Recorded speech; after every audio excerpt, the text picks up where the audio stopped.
Inilah perjalanan hidup seorang anak manusia.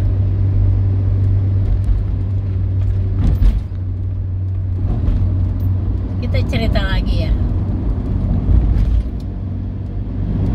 Kita cerita apa sih yang kamu cari dalam kehidupan di dunia ini? Apa yang kamu cari di dalam dunia ini?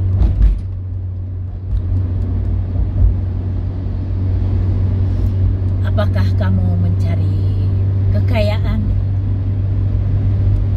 Apakah kamu mencari jabatan yang tinggi? Ataukah kamu mencari istri yang banyak? Kamu tidak akan pernah bisa mengalahkan Salomo. Tidak ada di dunia ini orang yang lebih kaya lagi dari Salomo. Salomo adalah satu-satunya manusia yang dikaruniai kekayaan yang luar biasa. Dan tidak akan ada lagi orang yang sekaya dia.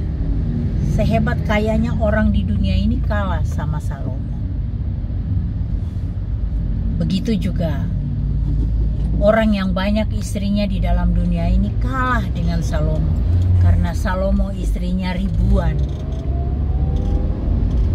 Kadang-kadang saya pikir begini, istrinya begitu banyak, bagaimana dia meniduri mereka?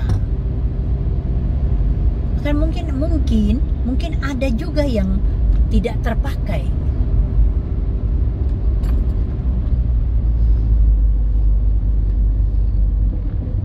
Tapi kalau boleh saya bilang, itu semua adalah keserakahan kita manusia.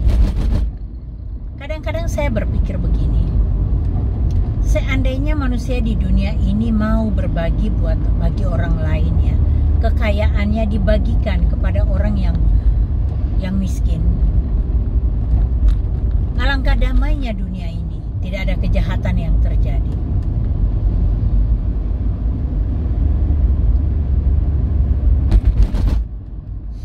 Tapi kan itu hal yang tidak mungkin terjadi. Karena di dunia ini adanya ya keserakahan. Tuhan Yesus saja dicobai sama iblis. Dia bilang, lihatlah dunia itu, lihat tuh dunia begitu indahnya. Semuanya itu akan kuberikan bagimu apabila engkau sujud menyembah padaku. Luar biasa si iblis ini ya. Berani dia ngomong begitu. Padahal dia tahu pada siapa dia berbicara. Tuhan Yesus saja dicobai, apalagi manusia. Ini manusia yang terdiri dari darah daging dan daging ini kemecerlah. Lihat uang negara begitu banyak yang bisa diembat. Korupsilah jadinya. Kemilau, dunia ini begitu kemilaunya. Kalau kita mengikuti dunia, kemilaunya dunia, kita pasti jatuh. Makanya kita perlu bersandar pada Tuhan. Kita mohon pertolongan Tuhan. Karena untuk menjadi benar di hadapan Tuhan itu butuh pertolongan Roh Kudus. Kita punya tekad, tapi kita minta Roh Kudus untuk menolong kita supaya kita itu hidup benar di hadapan Tuhan. Karena kita hidup manusia itu tidak ada yang benar kalau bukan karena Dia. Kalau Dia tidak menuntun, membimbing kita, nggak mungkin kita bisa hidup benar. Karena manusia itu masih terdiri dari darah dan daging, keserakahan yang ada. Itulah manusia.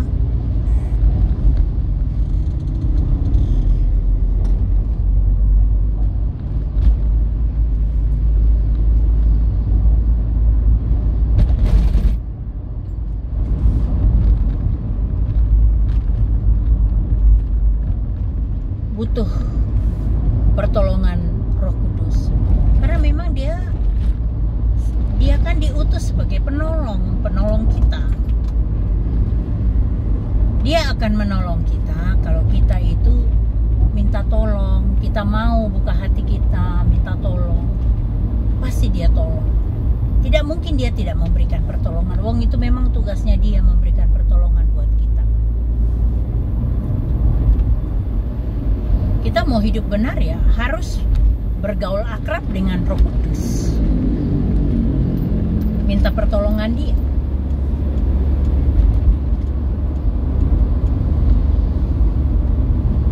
Mau hidup benar ya harus minta pertolongan Roh Kudus.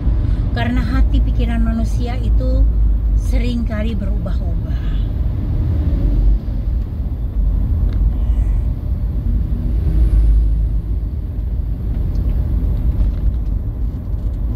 Akhir-akhir ini kita juga mendengar dari beberapa tahun terakhir ini bahwa ada ramalan dari BMKG bahwa akan terjadi megatrust ya. Megatrust itu yang tsunami yang besar sekali di Indonesia, dan itu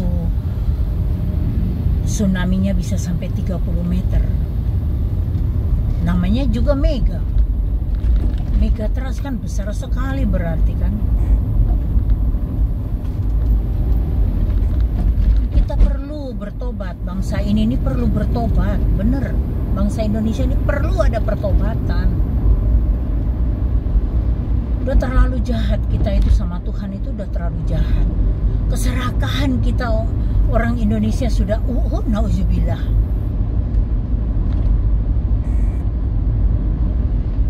Korupsi yang besar, mega korupsi yang wow yang terjadi. Keserakahan ya. Pengusaha-pengusaha tambang lah yang tambang, yang hutan dirusak luar biasa. Luar biasa kita nih manusia. Karena keserakahan malah. Semuanya karena serakah. Padahal mati itu nggak bawa apa-apa Bapak Ibu Saudara. Kita lahir dengan telanjang, kita akan kembali dengan telanjang juga. Terus ngapain kita ngumpulin harta yang begitu banyak yang akan merusak dunia ini karena keserakahan kita. Kita persiapkan untuk anak cucu kita buat apa? Bukankah anak cucu kita juga kehidupannya sudah ada dalam tangan Tuhan dan Tuhan sudah mengatur kehidupan mereka? Kenapa kita begitu serakahnya? Coba Bapak Ibu renungkan. Kalau kamu mendengar ini dan kamu juga pelaku dari perusak kehidupan manusia, sadar dan bertobat. Pasti hatimu menolak, masih keras. Karena belum ketahuan. Coba kalau sudah ketahuan, kelimpungan, nggak bisa makan, nggak bisa tidur. Karena mencuri. Korupsi itu mencuri loh. Kamu mencuri hak rakyat. Mencuri hak orang banyak, dan Tuhan itu tidak akan menutup matanya. Tuhan tidak akan diam. Kalau kamu lolos dari mata manusia sehingga kamu sampai pensiun masih terbebas dari korupsi itu, Tuhan akan nyatakan kuasanya ketika kamu sudah pensiun nanti.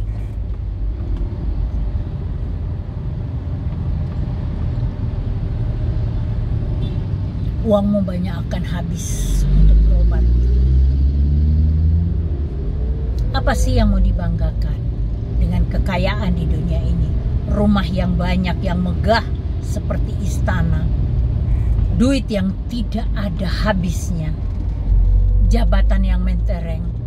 Apakah itu yang menjadi kebanggaanmu di hadapan Tuhan? Apakah itu yang menjadi persembahanmu di hadapan Tuhan?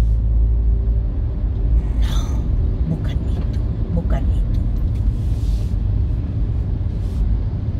Takut akan Tuhan, itu yang Tuhan mau.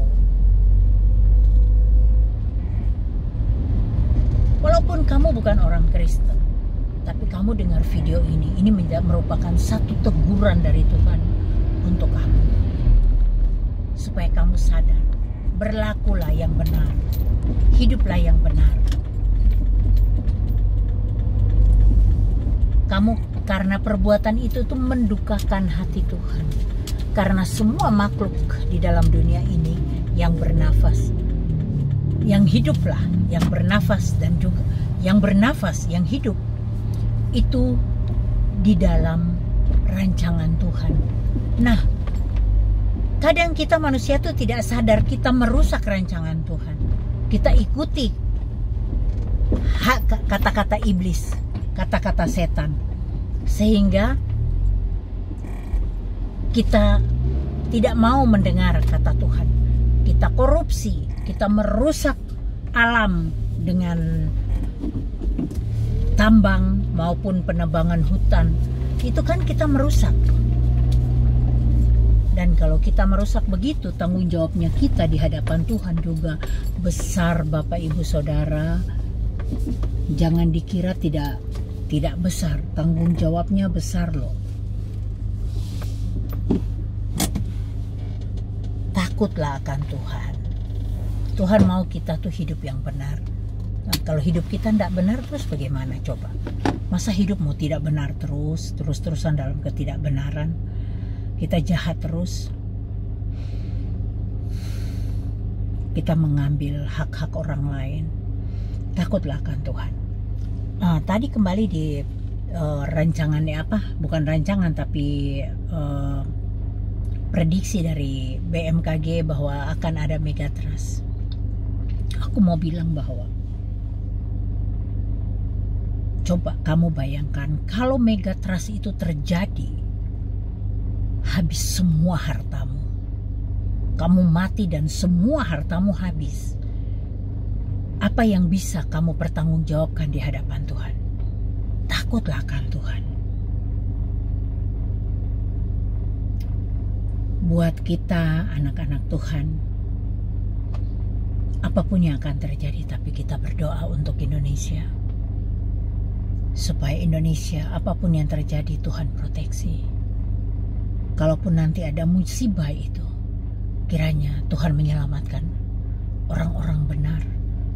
Lut dan keluarganya, Lot dan keluarganya, kok Lut ya ikutan sana, Lot dan keluarganya yang diselamatkan Tuhan. Demikian juga hamba-hamba Tuhan yang takut akan Tuhan, diselamatkan Tuhan.